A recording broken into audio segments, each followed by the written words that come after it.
Kalau merasa pede terhadap kemampuannya sendiri, mengapa sampai mencuri start segala? Gitu kan? Elit Partai Demokrat pun turun tangan. Andi Arief membalas pernyataan Bawaslu. Menurut Andi Arief, Bawaslu harusnya menegur Presiden Jokowi karena Pak Jokowi bolak-balik mengendorse Ganjar, Erlangga, dan Prabowo. Andi Arief juga menyinggung lembaga-lembaga survei yang dia sebut mengendorse capres-cawapres lebih awal. Andi Arief mempertanyakan etika buat lembaga-lembaga survei tersebut. Lah, kok lembaga survei disebut mengendorse? Termasuk Anies dan AHY dong ya? Kan nama-nama mereka ada di berbagai hasil survei.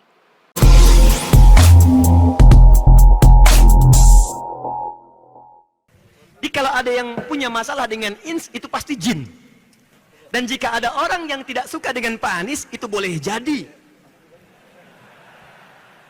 Saya tidak katakan itu. Takbir. Badan Pemeriksa Keuangan Republik Indonesia sampai 3 kali berturut-turut mengaudit yaitu proyek Formula E ya, yang dilakukan oleh Gubernur DKI Anies Baswedan bersih, tidak ada tindak korupsi. Tapi ternyata tetap KPK ingin menangkap, bahkan ingin memenjarakan Pak Anies Baswedan. Akhirnya terbongkar oleh pengacara Brigadir Yosua, yaitu Bapak Komarudin Simanjuntak, ada dana 300 triliun yang digunakan untuk menghabisi Anies Baswedan. Sehingga akhirnya kita bisa melihat dana 300 triliun itu untuk menghabisi Anies Baswedan.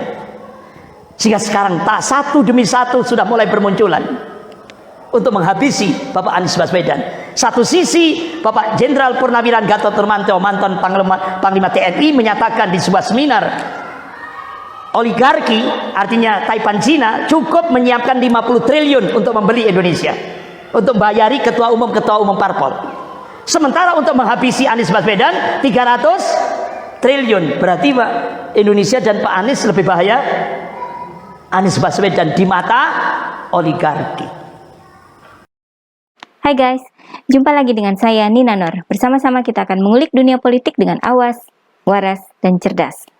Di balik kegarangan partai-partai oposisi, sebenarnya mereka ini tahu dan mengakui kekuatan seorang Presiden Jokowi. Jokowi itu bukan presiden kaleng-kaleng, bukan yang suka duduk diam, terus bikin lagu, bukan yang menyebut diri prihatin, namun minim solusi. Presiden Jokowi nggak kayak gitu. Ini presiden yang punya nyali, yang tidak pernah kalah dalam 5 kali pemilu. Mengapa? Karena publik bisa merasakan kekuatan, nyali, dan rasa tanggung jawab beliau. Kedekatan Presiden Jokowi dengan rakyat itu juga sebuah kekuatan yang super besar jika kita bicara dalam konteks politik. Lihat saja, gema dari pernyataan Presiden Jokowi soal rambut putih dan kerut di wajah sebagai ciri seorang pemimpin. Pernyataan ini bergema sampai luas dan dalam ya, lebih berimbas ketimbang ketika lawan politiknya bicara soal PKI. Ngomong aja, ini PKI, itu PKI, emang mayoritas rakyat percaya? Apalagi kalau ada yang berani malu menyebarkan hoaks bahwa Presiden Jokowi keturunan PKI, Anda akan dihajar sama netizen ya. Nah, ketika Presiden Jokowi bilang rambut putih dan kerutan di wajah, khususnya rambut putih itu ya, isu itu beredar masif. Jadi bahan analisa para pengamat politik, jadi bahan lelucon para menteri Jokowi. Ya nggak apa-apa, wong Pak Jokowi juga ngomongnya sambil ketawa kok. Toh beliau tidak menyebut nama kan? Itu aja sudah bikin lawan politiknya kalang kabut. Apalagi ketika Presiden Jokowi menyebut nama, yakni ketika bercerita soal Pilpres di peringatan hari ulang tahun Partai Perindo. Presiden Jokowi kemudian bikin kaget karena menyebut kelihatannya setelah ini jatahnya Pak Prabowo. Hebohlah dunia persilatan kan. Dan bagi para lawan politik Jokowi, pernyataan itu sangat menohok dan menyentak. Mereka tidak menyangka kalau Presiden Jokowi sampai menyebut nama Prabowo. Kok bisa? Nah, itu yang sudah dideklarasikan sebagai bakal calon presiden tanpa koalisi pengusung yang belum juga terbentuk sampai kini. Orangnya sudah keliling-keliling aja menggalang massa. Kalau bukan kampanye, apa namanya? Kok bisa? Safari politik Anies memang jadi sorotan ya, banyak negatifnya ketimbang positifnya. Ya pastilah di daerah-daerah yang didatangi itu pasti ada pendukung Anies. Pasti para pendukung Anies ini menyambut Anies dengan meriah. Namun, ini kan bukan masanya kampanye. Tidak ada calon lain yang jadi saingan Anies. Safari politik Anies juga kental dengan politisasi masjid. Dengan adanya acara penandatanganan petisi dukungan menjadi presiden 2024 di masjid. Nah, yang menyambut dengan protes pun ada. Di Makassar, kedatangan Anies juga disambut dengan demo para mahasiswa. Mereka menyebut tujuan Anies ke sana ya kampanye. Padahal belum waktunya kampanye buat 2024. Akhirnya, berujung dengan adanya laporan ke Bawaslu. Seorang pelapor melaporkan dugaan pelanggaran ke Bawaslu terkait dugaan kampanye di masjid di Aceh. Namun, laporan itu dinilai tidak memenuhi syarat material, sehingga kajian Bawaslu menyatakan tidak menemukan adanya pelanggaran yang dilakukan oleh Anies. Namun, ada catatan khusus dari Bawaslu buat Anies. Menurut Bawaslu, dari sisi etika politik, kegiatan Anies itu dapat dipandang sebagai tindakan yang kurang etis karena telah melakukan aktivitas kampanye terselubung dan terkesan mencuri start dalam melakukan kampanye buat Pilpres 2024. Bawaslu kemudian juga mengimbau untuk tidak melakukan kegiatan politik di tempat ibadah untuk menciptakan kondisi yang sejuk dan damai dalam tahapan penyelenggaraan pemilu.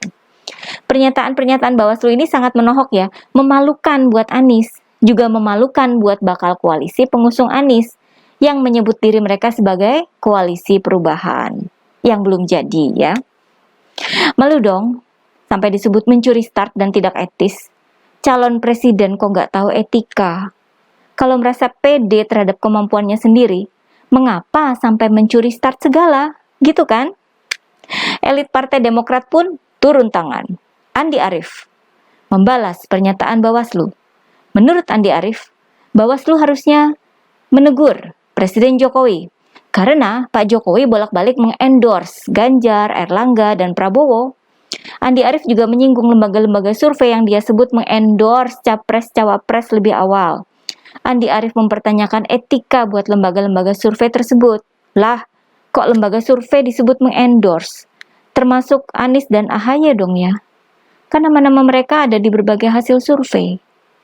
Saya kira soal lembaga survei itu sudah di luar konteks ya. Andi Arief ini pasti tahu kok. Mungkin dia sebut-sebut biar kedengaran heboh aja gitu ya. Justru di sini kelihatan bukti apa yang saya sebut tadi di awal video ini ya. Bahwa lawan politik Presiden Jokowi sebenarnya tahu dan mengakui kekuatan seorang Jokowi. Dan takut. Ya, sebenarnya mereka takut. Oke, kembali ke Bawaslu. Menanggapi desakan Andi Arief ini, jawaban Bawaslu malah jadi menohok balik ke Andi Arief. Pertama, menurut Bawaslu, tidak masalah ketika Presiden Jokowi mengendorse beberapa figur sebagai bakal capres, sepanjang belum mengajak agar memilih figur tertentu. Dan ini benar ya, Presiden Jokowi menyebut rambut putih, nyolek-nyolek Ganjar Pranowo dan Erlangga Hartarto, serta bilang giliran Prabowo. Namun, tidak sekalipun Presiden Jokowi mengajak untuk memilih nama tertentu. Kedua, dan ini sangat nuampol ya, Bawaslu menyebut bahwa Presiden Jokowi tidak mengendorse capres di tempat ibadah. Enggak di tempat ibadah ya. Yang bakal jadi masalah dan jadi fokus Bawaslu adalah ketika ada politisasi tempat ibadah. Nah loh, Anies kena lagi kan? Makjleb. Sudahlah, jangan anggap masyarakat ini bodoh semua ya. Dengan memakai kinerja Presiden Jokowi sebagai standar, kita yang waras pasti bisa membedakan mana yang beneran bisa kerja, mana yang kerjanya hanya menata kata. Rekam jejak sudah membuktikan bahwa sesama muslim saja bisa dibuat memusuhi muslim lainnya. Mengusir seorang Haji Jarod Saiful Hidayat dari sebuah masjid. Bahkan memfitnah seorang Haji Joko Widodo. Hanya karena pilihan politik yang berbeda. Ngeri ya, jangan sampai Indonesia kacau balau gara-gara politik identitas. Oke guys, jangan lupa like-nya dan subscribe channel Siwot TV ya. Kura-kura emang juara.